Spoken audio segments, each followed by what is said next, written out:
Hey everyone, welcome back to our channel. Today, we're tackling a super practical topic: how to add your credit card on AliExpress in 2025. Whether you're a first-time shopper or just upgrading your payment options, this step-by-step guide will make the process quick and hassle-free. AliExpress is packed with amazing deals, but getting your credit card set up is key to seamless transactions. So, let's dive right in.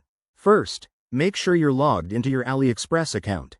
If you don't have one yet, head over to the AliExpress website or app and sign up. It's free and takes just a minute. Once you're in, navigate to the Me section, which is usually in the bottom right corner of the app or at the top of the website.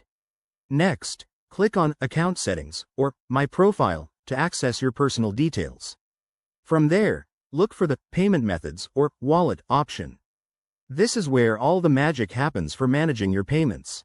Now, select Add Payment Method and choose Credit Card from the list. You'll be prompted to enter your card information, including the card number, expiration date, CVV, and the name on the card. Double-check everything for accuracy to avoid any issues.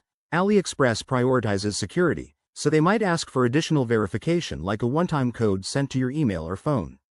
After entering the details, complete any verification steps if required. Once that's done, hit Save or Confirm, and your credit card will be added to your account. You're now ready to use it for purchases. A quick tip: always use a secure, private network when handling financial info, and keep an eye on your bank statements for safety. In 2025, AliExpress might have even more streamlined options, so stay updated through their app. There you have it. Adding a credit card to AliExpress is straightforward and secure. If you found this helpful, give this video a thumbs up, subscribe for more tech tips, and drop a comment if you have questions. Thanks for watching, and happy shopping.